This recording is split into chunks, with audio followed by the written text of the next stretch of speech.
Channel के सभी दर्शकों को हमारा प्यार भरा नमस्कार। हम आशा कर रहे हैं आप सभी लोग हमारे द्वारा बनाई गई वीडियो को देखते होंगे और हमारी वाणी को जन जन तक पहुंचा रहे होंगे।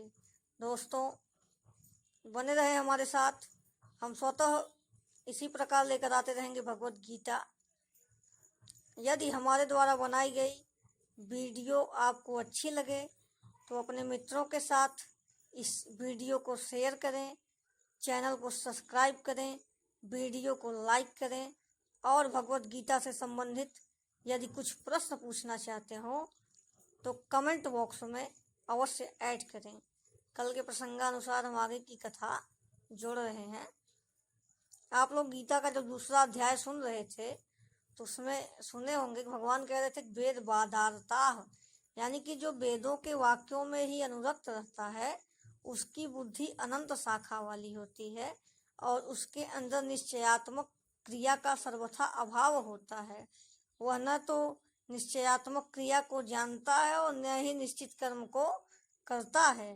तो इसी विषय का वह पुनः जिक्र कर रहे हैं कि जिस पुरुष की बुद्धि सभी प्रकार के ज्ञान से मोहित है, वह मेरे इस मार्ग का अनुसरण नहीं करता है, इसलिए वह नष्ट हो जाता है। किस मार्ग का अनुसरण नहीं करता? जो पीछे बताए हैं कि निराशीनो निर्ममो भूत्वा युद्ध से विगत ज्वर, यानी कि ममता रहित, शोक रहित, संताप रहित होकर के मेरे प्रति समर्पित होकर के कर्म जो करता है वह समस्त पापों से छूट जाता है।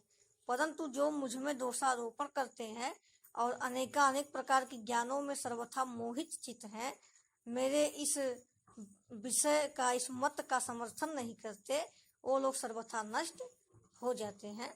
तो इस विषय का वह पुनः जिक्र करते हुए अर्जुन को उपदेश दे रहे हैं कि मेरे इस मार्ग का प्रत्येक प्राणी को अवश्य ही अनुसरण करना चाहिए।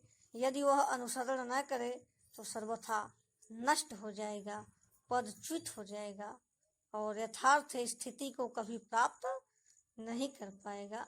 तो वह तो इसे सुनिएगा। ए वेदेभ्यो सूर्यन्तो नानुतिष्ठन्ति मे मतः सर्वज्ञानां मूढाः बुद्धे नष्टे चेतसः।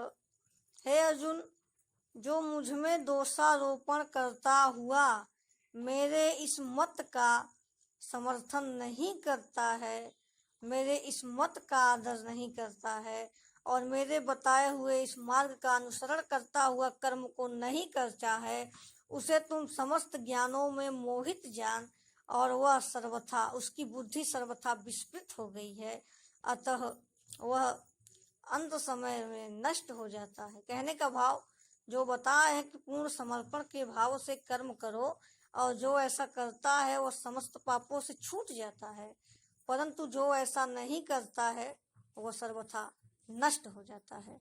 अब आगे वह प्रकृति के विषय में बताएंगे। सदृशं चेष्टते यस्य प्रकृति ज्ञानवानपि प्रकृतेर्तांसि भूतानि निग्रह किम करिष्यति। कह रहे हैं कि हे अर्जुन, प्रत्येक प्राणी मात्र मनुष्य, संपूर्ण जीव समुदाय प्रकृति से उत्पन्न गुणों द्वारा विवश है कर्म करने पर। वह अपने चेष्टाओं के आधार पर ही कर्म करेगा। तो इसमें किसी व्यक्ति का हठ क्या कर सकता है? हठ निग्रह माने हठ होता है, यानी कि किसी व्यक्ति का हठ उसमें क्या कर सकता है। अर्थात प्रत्येक प्राणी अपने स्वभाव के आधार पर कर्म करता है। जिसकी जैसी विचारधारा है, जैसे जिसकी प्रवृत्ति है, जैसा जिसका स्वभाव है, वह उसी प्रकार कर्म करेगा। जैसे बिच्छू का स्वभाव है डंक मारना, तो आप लाख प्रयत्न कर लें और डंक मारना नहीं छोड़ सकता। और उसी प्रकार गन्ने का स्वभाव है मीठा, यानी कि वो स्वाद में मीठा लगता है, तो लाख यत्न कर लें अपने मीठेपन को नहीं त्याग सकता। उसी प्रकार साधु जन का कर्तव्य है लोक कल्याणकारी कार्य करना, तो उसका त्याग नहीं कर सकते। तो कहने का भाव यहाँ यही है कि प्रत्येक व्यक्ति अपने स्वभाव के आधार पर ही कर्म करता है। और चाणक्य भी यही कहते हैं कि काव्य शास्त्र विनोदेन कालो गच्छन्ति धीमताम वसनेस्तु मूर्खाणाम निद्रा कलहेन वा। यानी कि ज्ञानी जन का जो समय है वह काव्य शास्त्र के अध्ययन अध्यापन में ही व्यतीत होता है, परंतु जो मूर्ख प्राणी है वह व्यर्थ के कलह में ही अपना जीवन यापन करते हैं, अनावश्यक कृत्यों में ही सदा सर्वदा लगे रहते हैं। भगवान श्री कृष्ण भी इसी श्लोक में बताए कि ज्ञानी भी अपने चेष्टा के आधार पर कर्म करता है और मूर्ख भी अपने चेष्टा के अनुसार कर्म करता है। तो हम किसी के कर्म अथवा किसी के स्वभाव को नहीं बदल सकते। स्वभाव और कर्म, कहने का तात्पर्य यह है कि स्वभाव के आधार पर ही व्यक्ति कर्म करेगा, तो उसके स्वभाव को न तो हम परिवर्तित कर सकते हैं, न ही उसके कर्मों को त्यागने की विचारधारा उसके सम्मुख रख सकते हैं, क्योंकि इसमें निग्रह कुछ नहीं करेगा। निग्रह क्यों करिष्यति, अर्थात प्रत्येक व्यक्ति अपने स्वभाव से बरबस होकर के कर्म करता है, तो इसमें हम और आप क्या कर सकते हैं। आगे श्री कृष्ण कह रहे हैं कि जो हमारा इंद्रिय है वो समस्त विषयों में अनुरक्त रहता है और उन विषयों में राग द्वेष सर्वथा छिपा रहता है। तो इसको सुनिएगा। इंद्रिय इंद्रियार्थे राग द्वेष व्यवस्थितो तन्योर्थ सर्वां गच्छेत्यो यस्या परमार्थिनी।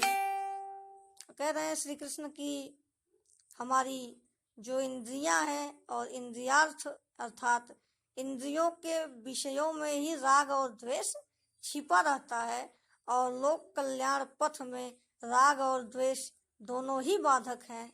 अतः राग तथा द्वेष दोनों का ही परित्याग कर देना चाहिए। कहने का तात्पर्य, जैसे हमारे आँख का काम है देखना, वह रूप उसका विषय है, जीभ का काम है स्वाद ग्रहण करना, रस इसका विषय है, त्वचा स्पर्श का आनंद लेती है, और हमारा जो नाक है वह गंध लेता है, कान शब्दों को ग्रहण करता है। तो इंद्रियां अपने अपने विषय में राग और द्वेष दोनों ही प्राप्त करती हैं, अतः राग और द्वेष दोनों को ही त्याग देना चाहिए। दोस्तों बने रहे हमारे साथ, हम पुनः कल लेकर आएंगे भगवद गीता। आज के लिए बस इतना ही। बहुत बहुत धन्यवाद।